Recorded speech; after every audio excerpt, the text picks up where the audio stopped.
Firstly, I would like to thank everyone who have sent different messages about what's going on in South Africa. And I want to thank each and everyone who has shown so much love, who have in some kind helped the situation. The messages that people have sent to, the people of South Africa, the messages that people are putting on social media. I really want to say thank you to everyone, and it means a lot. It means a lot. I will do this because I've come to understand that when people are in positions, they don't really have time to say thank you to small things like this, like people sending in messages, like people sending with each other. I've learned a lot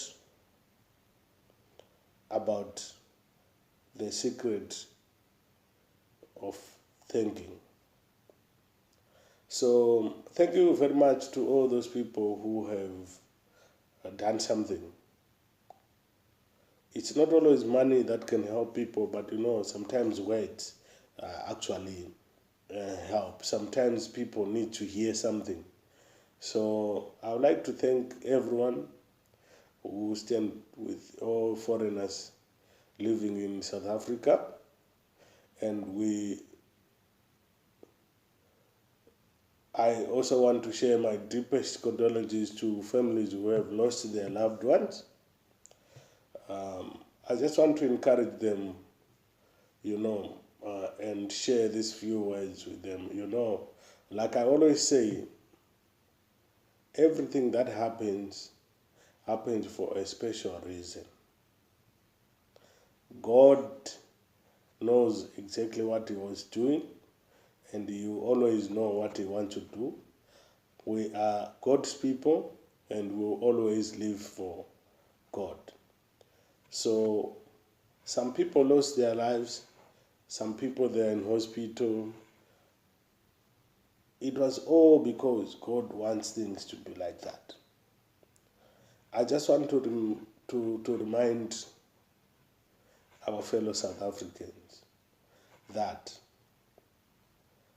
history tells us that Zimbabwe was the breadbasket of Africa at one point. What do you think happened to Zimbabwe? And do you really think that whatever happened to Zimbabwe will not happen in South Africa? Where are you going to be when that time comes?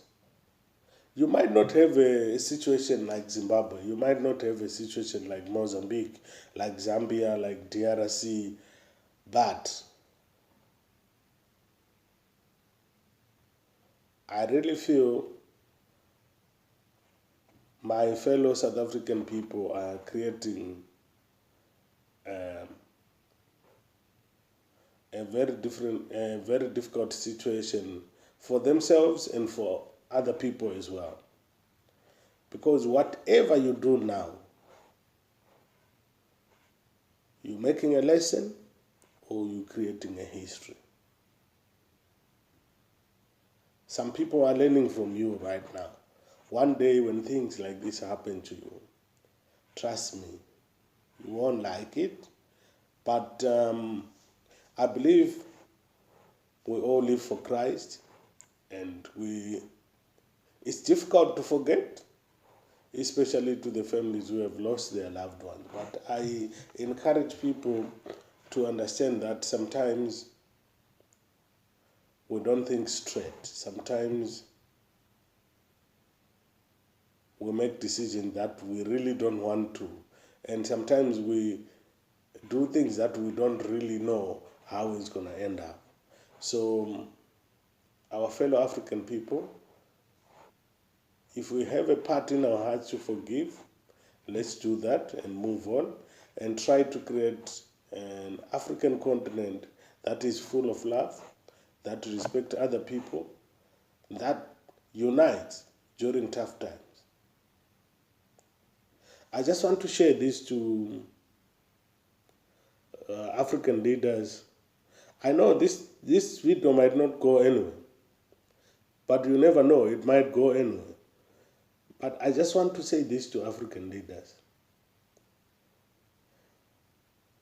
Why do we ignore Zimbabwean crisis?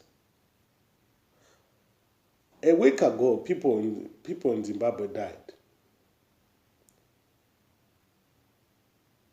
But it was like a minor thing. But we crying every day for our fellow African leaders to intervene so that the crisis in Zimbabwe can be shared.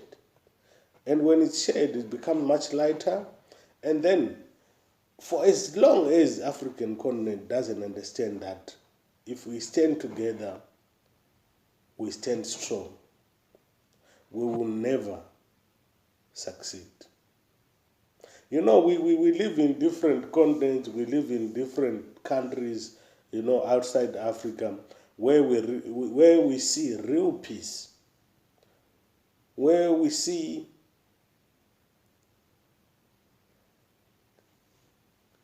criminal activities at their minimum level.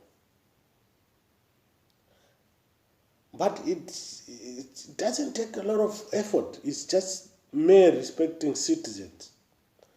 I really wish one day my African people will understand this. Let's create our Africa that we want. Let's create our Africa that, you know, when Europe looks at us, they've got respect for us.